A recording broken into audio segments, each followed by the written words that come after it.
भाई सारे ना, मैं दिनेश देशवाड़ा फिलहाल रोहतक में हाँ रेलवे स्टेशन पर हाँ।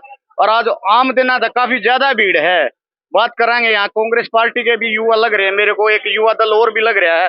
बात करेंगे भाई, युवा भाई खड़े हैं। नमस्कार भाई साहब। नमस्कार जी। भाई साहब एक परिचय दो हमारे दर्शक, आज इतनी भीड़ क्यों है यार? भाई साहब, मैं सुमित सिंघल रोहतक जिला महासचिव के पद पर सेवा दल में कार्य करता हूँ। कांग्रेस पार्टी मेरा परिवार है और राहुल गांधी जी और दीपेंद्र हुड्डा जी और चौधरी भूपेंद्र सिंह हुड्डा जी के आह्वान पर आज हम अपनी जो रेल मुहिम से हम यहाँ रोहतक पहुंच रही है, तो उसके स्वागत के लिए जो प्रोजेक्ट माननीय श्री दीपेंद्र सिंह हुड्डा जी ने अपने कर कलमों से 10 साल के राज में यहाँ पर पहुंचाने का काम किया। भाई साहब मैं पूछना चाहूँगा, क्या ट्रेन से ही आ रहे हैं दीपेंद्र? हाँ, ट्रेन से ही आ रहे हैं भाई साहब। आसी से चले हैं और तक आएंगे और मतलब जगह जगह स्टेशनों पे उनका स्वागत हो रहा है, क्योंकि ये जो प्रोजेक्ट था ये हमारे लोकप्रिय सांसद दीपेंद्र हुड्डा का किया हुआ है। मतलब उन्होंने ये प्रोजेक्ट किया था। आज वे सभी लोगों के साथ ट्रेन में बैठकर आसी से रोहतक तक का सफर करेंगे और जगह जगह पर उनका स्वागत किया जा रहा है। इसलिए हम भी सारे यहाँ के लोग मिलकर मतलब उनका स्वागत करने के लिए हम आज यहाँ इकट्ठे हुए। माता शक्ति भी दिखाई दे रही है। नमस्कार आंटी जी। आंटी जी, आप आज पार्टी से आए हो या कहीं रेल का सफर करने के लिए स्टेशन पे खड़े हो? हम कांग्रेस पार्टी से आए हैं और मैं महिला पार्टी की अध्यक्ष हूँ, उपाध्यक्ष हूँ हरियाणा। हाँ जी बोलो। तो आज स्वागत में खड़े हैं, इतने लोग, इतनी भीड़ दिखाई दे रही है स्टेशन पे। हाँ, सभी स्वागत में खड़े हैं। आज हमारा और कोई भी पर्पज नहीं है, क्योंकि भाई दीपेंद्र ने ये प्रोजेक्ट लगाया था और सींचा था। ठीक है, इस राज में ये पूरा हुआ है तो सरे उन्हीं को जाएगा। उनके स्वागत के लिए हम यहाँ खड़े हैं। नमस्कार जी। नमस्कार जी, आज कहीं सफर कर रहे हो या स्वागत में हो? आज दीपेंद्र हुड्डा जी के स्वागत में। जी जी। तो आज दीपेंद्र हुड्डा रेल द्वारा यहाँ पहुंचे? हाँ जी। कहाँ से चले हैं वो? ये जो नई रेल लाइन चली है ना हांसी से, वो हांसी से स्टार्ट करके आएंगे यहाँ। आज रोहतक की भीड़ है ये पूरी? ये रोहतक की कांग्रेस वर्कर की भीड़ है। वर्कर की भीड़ है? हाँ जी। बहुत बहुत धन्यवाद आप। तो हमारे जो आज ये जो ट्रेन चल रही है रोहतक से आसी, ये हमारे जो सांसद है, प्रिय सांसद चौधरी दीपेंद्र सिंह हुड्डा जी ने पास करवाई थी और इसके काफी करोड़ रुपए पास भी करा दिए थे। चलो भाई, सरकार के लास्ट टाइम पे थे और बीजेपी की सरकार आ गई। एक रोहतक और आसी नहीं, रोहतक से रेवाड़ी, जींद से गोहाना सोनीपत, 3 रेलवे लाइन जब से हरियाणा बना है उसके बाद 3 रेलवे लाइन बनी। तीनों चौधरी भूपेंद्र सिंह हुड्डा और चौधरी दीपेंद्र हुड्डा के प्रयास से बनी है। तो आज सर नारे लगाए जा रहे हैं दीपेंद्र हुड्डा को लेकर, बड़ी खुशी दिखाई दे रही है रेलवे स्टेशन में। क्या प्रोग्राम है आज यहाँ? ये प्रोग्राम ये है कि ये जो लाइन जो चालू की है ना जी, मैं महासी हिसार जो ये जाएगी, ये कभी इसकी आधारशिला चौधरी भूपेंद्र सिंह हुड्डा ने दीपेंद्र हुड्डा के कहने के ऊपर ये आज से जो है ना, मेरे ख्याल में ये 2013 के अंदर रखी गई थी आधारशिला इसकी जी। और ये आज उनके जो है ना जितने प्रयत्न थे, उन प्रयत्नों से ये जो है ना चालू हुई है। इसका श्रेय ले रही है कि बीजेपी हमने चालू किया, जबकि एक्चुअली में तो ये 2013 के अंदर चौधरी भूपेंद्र सिंह हुड्डा और हमारे दीपेंद्र हुड्डा जो MP साहब से, उनके प्रयत्नों से ये जो है ना लाइनर, ये बड़ी जरूरी लाइन थी।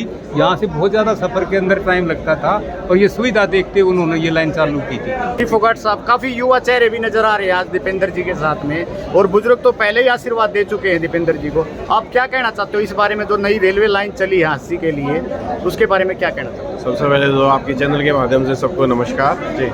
देखिए, ये कहने की आवश्यकता नहीं है कि युवा काफ़ी संख्या में है। दीपेंद्र का मतलब ही युवा है जी। और जो दीपेंद्र हमारे सांसद महोदय हैं, उनकी शक्ति युवा शक्ति है और पूरे प्रदेश नहीं देश भर के युवा उनको अपना रोल मॉडल मानते हैं, उनको अपना रोल मॉडल मानते हुए कार्य करते हैं।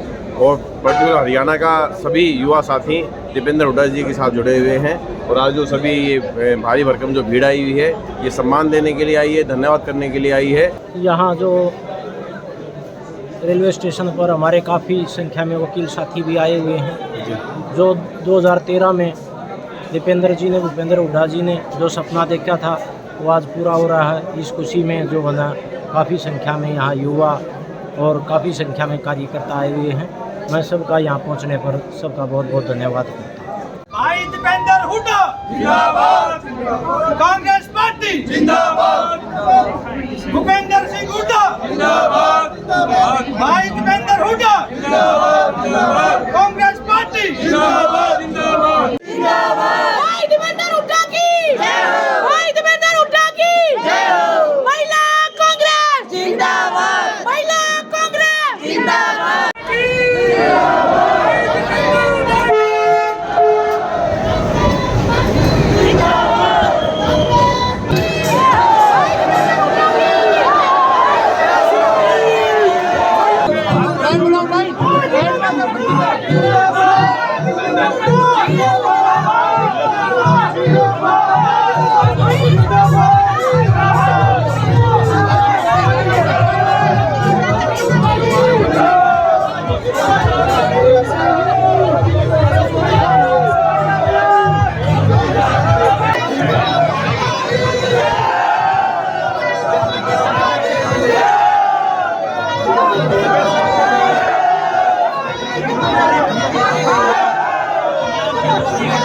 बधाई देना चाहता हूँ, बहुत शुभकामनाएं देना चाहता हूँ। और मुझे बहुत बेहद खुशी है, बहुत प्रसन्नता है, बहुत संतुष्टि है कि जिस सोच के साथ ये रेल की लाइन की परियोजना को मैंने मंजूर कराने का काम किया था, कि ये जो पूरा इलाका है रोहतक, महम, झांसी, हिसार, सिरसा तक, ये जो हमारा पूरा दिल्ली से लेकर सिरसा तक का कॉरिडोर है, ये विकास की धुरी बने। और जिस तरीके से दिल्ली से जयपुर आज एक निवेश का केंद्र बन गया, दिल्ली से चंडीगढ़ एक विकास की धुरी माना जाता है, तो ये कॉरिडोर, हमारा कॉरिडोर विकास की धुरी बने। इसी सोच के साथ मैंने ये 4 लेन का हाईवे, बहादुरगढ़ मेट्रो, ये रेल की लाइन और ये IMT रोहतक जैसे परियोजनाओं को, और उसके साथ साथ हिसार में डोमेस्टिक एयरपोर्ट और महम के अंतर्राष्ट्रीय एयरपोर्ट को ये मंजूर कराने का मैंने इसीलिए प्रयत्न किया इस समय कि हमारा ये जो क्षेत्र है इसके अंदर उसी रूप से निवेश का संचालन। आज अंततः जो उस समय हमने इस परियोजना को मंजूर कराकर और कार्य शुरू कराया था, 10 वर्ष लग गए इस सरकार में, लेकिन अंततः उस परियोजना जो है वो पूरी हुई और लोगों को रेलवे सेवाओं का लाभ मिल पाएगा। मैं समझता हूँ ये मेरे लिए बेहद प्रसन्नता और खुशी की बात है, बहुत संतुष्टि की परियोजना आपने पूरी करवाई बीजेपी सरकार ने। देखिए, मैं समझता हूँ कि आज ये भाजपा को थोड़ा सा इस बात को लेकर कहीं ना कहीं आत्ममंथन भाजपा की प्रदेश सरकार करे। क्या कारण है, 10 साल इनके सरकार के हो गए, 10 साल के बाद भी प्रधानमंत्री जी को 10 साल के बाद चुनावी सीजन में बुलाया, उस समय भी ऐसी परियोजनाओं का जो है फीता काटा जिसकी आधारशिला हमने रख के काम शुरू कराया। क्या इन्होंने 10 वर्ष में कोई एक ऐसी परियोजना इनकी तैयार नहीं हो पाई, कोई विकास कार्य नहीं हुआ इस पूरे प्रदेश के अंदर? आज ये भाजपा की प्रदेश सरकार को इस बात पे मैं समझता आत्ममंथन होना चाहिए। जहाँ तक इस परियोजना की बात है, जैसा आप जानते हैं, लोग जानते हैं किसने क्या काम किया, वो लोग जानते हैं। 2011 में ये प्लानिंग कमीशन से इसको सैद्धांतिक मंजूरी मिली, लेकिन प्लानिंग कमीशन ने कहा कि अकेला भारत सरकार जो है जब तक इसको इस पे खर्चा वहन नहीं कर सकता। उसके बाद मैं धन्यवाद करना चाहता हूँ सर्वप्रथम पूर्व मुख्यमंत्री आदरणीय चौधरी भूपेंद्र सिंह हुड्डा जी का। उस समय हरियाणा सरकार ने, हुड्डा सरकार ने फैसला किया कि इस रेल की परियोजना का आधा खर्चा और भूमि अधिग्रहण का पूरा खर्चा सरकार देगी। भूमि अधिग्रहण पूर्णतः प्रदेश सरकार कराएगी और जो खर्च आएगा रेलवे लाइन बिछाने का, उसका भी आधा खर्चा हरियाणा सरकार देने का काम करेगी। ये 2012 में जब हुड्डा साहब ने और हरियाणा प्रदेश की सरकार ने जब ये फैसला किया, उसके बाद 2012 के रेल बजट में मैं धन्यवाद करना चाहता हूँ दिनेश त्रिवेदी जी का भी, जो उस समय के रेल मंत्री थे। उस समय की उनकी बजट की स्पीच मैंने आज जारी करी, इससे पहले जारी नहीं करी थी। आज का मैं इंतजार कर रहा था। रेल बजट में खड़े होकर उन्होंने कहा कि पूरे देश में 4 रेल की लाइन मैं मंजूर करता हूँ, जिसमें पहले नंबर पर रोहतक महम हांसी की रेल की लाइन में मंजूर करता हूँ। और ये हमारे लिए गर्व की बात थी, क्योंकि उस समय कोई रेल बजट आता था तो उसमें हरियाणा का नाम आता। दुर्भाग्य से पिछले 10 साल तमाम रेल मंत्री आए, लेकिन हरियाणा का नाम किसी ने अपने, जो मैं समझता हूँ किसी बजट में कहीं कोई आया हो आपके सामने है, तो मैं धन्यवाद दिनेश त्रिवेदी जी का भी करना चाहता हूँ। उस समय उन्होंने 400 करोड़ रुपए आवंटित, 385 करोड़ रुपए आवंटित करते हुए ये रेल जो है, मैं समझता हूँ बजट देश की संसद के सामने, देश के सामने पेश किया।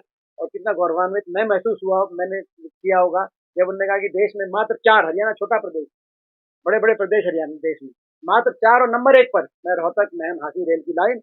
और दिनेश त्रिवेदी जी ने, रेल मंत्री जी ने उस समय हुड्डा साहब का भी और हरियाणा सरकार का धन्यवाद किया कि आज ये इसलिए मंजूर करे जा रहा है, कर रहे हैं ये परियोजना, क्योंकि हरियाणा सरकार ने इसमें सहायता का जो है की बात कही।